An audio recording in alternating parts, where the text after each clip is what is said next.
Hello, my name is Liza, and today I'd like to share with you a reversible fall/Halloween decor item that I was inspired to make by Tracy from Country Charm by Tracy, and I'll link her original video in my description box.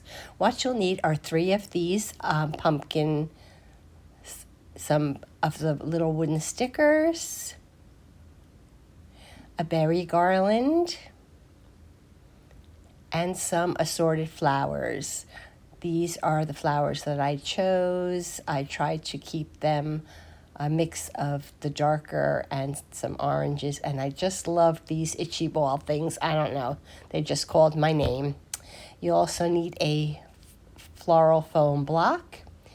The first thing I did was I painted both sides, all the sides of my pumpkin with a pumpkin chalk paint.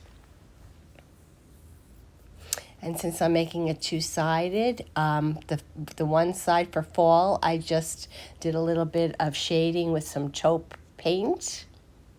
And then on the back side, I used that same taupe paint to draw my own lines. And because this is the side of jack-o'-lanterns, I also added some black Sharpie marker, just for some definition since there were no cutouts. Then I did use my Cricut because I'm not very good at drawing these days, but I made some stencils, but I kept the other pieces because this is how I applied my cardstock to my pumpkin. I placed my pumpkin where I wanted it, and then I took the pieces, the cutouts, and with some glue, I just glued them right back in. And here you can see I pull off the sort of stencil piece, and you can see the eye is there. And then I just laid my stencil back, and I glued all the pieces back in. And that's really my surefire way of making sure that my face is in the proper position. And this is what it looked like, and I did that for all 3 pumpkins. So that was my reverse side. And then I did some Tracy doodles with a white paint marker. And then I took some wood glue and clamps from DollarTree, and I glued my 3 pieces together, both sides, and I let the wood glue completely dry. And then for extra support, I just took a very large popsicle stick, and I wood glued that to the bottom, just to extra bonus. Then I found a print online that I'm going to use to cover my little pumpkins, and I did do this in my Cricut, but of course you can also just freehand it.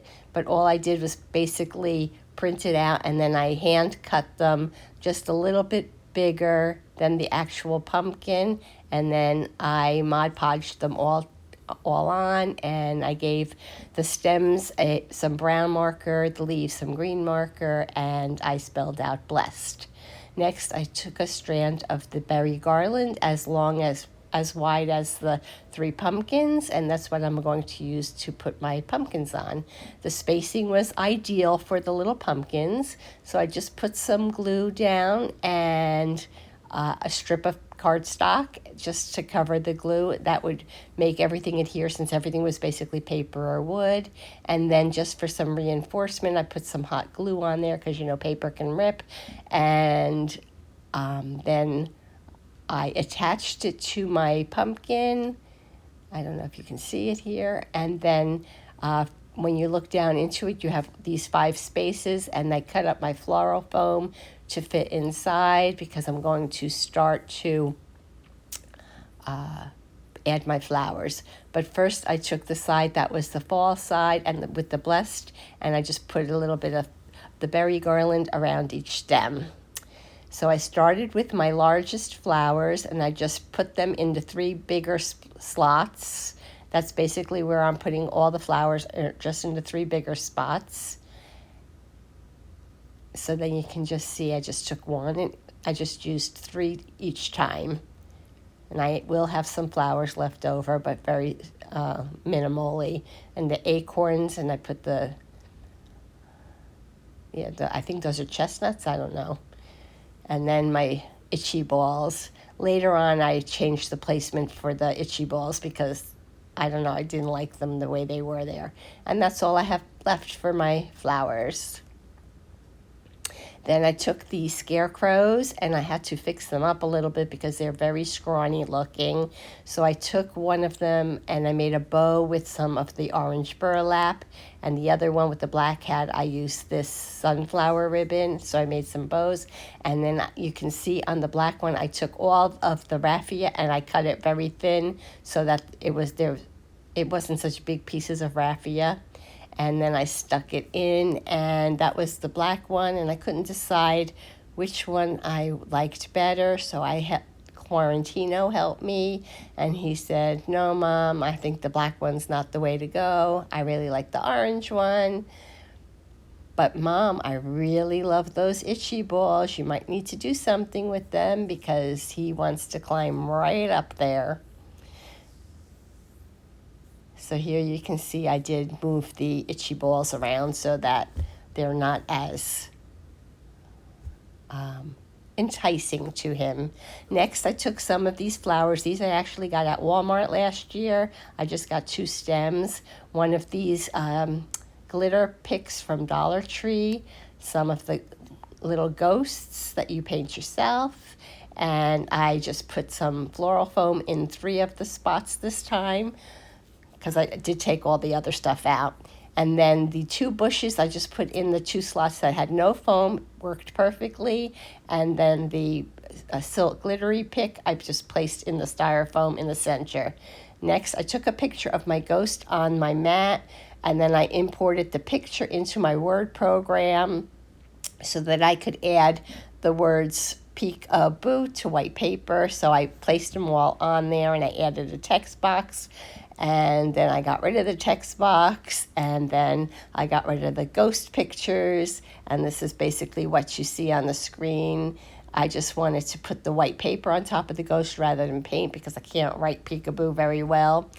So once it printed, I cut the pieces, and with a light source behind it, I could see where the peak would be, and then I placed it down on the table, and I traced on the reverse side the ghosts so that I could hand cut or fussy cut each of the ghosts out. So here you can see, and then I also took some black paper and I just traced them and glued them to the back so that the eyes were nice and dark. And then I wanted to put them on stakes, so I used the skewers from Dollar Tree and I painted them black. Now I did kind of make a little mistake with my marker, so I had to fix that. So I decided to make one of them a cat to camouflage that I kind of dropped my pen on the paper. So I used some felt, made some ears and a little tail, and there's my little ghost and my cat ghost, because you know, Quarantino. That's what he's going to look like if I have to kill him. No, I'm just kidding. I love him to death. So here is my Halloween version. And Quarantino is up there once again checking for placement because he's a cat and he just is drawn to the one with the tail. What a surprise. Quarantino and I hope you enjoyed our project. If you did, please give our video a thumbs up, leave us a comment, and as always, if you aren't already subscribing, please consider doing so. We'll be back again soon with another project. Thanks for watching. Take care.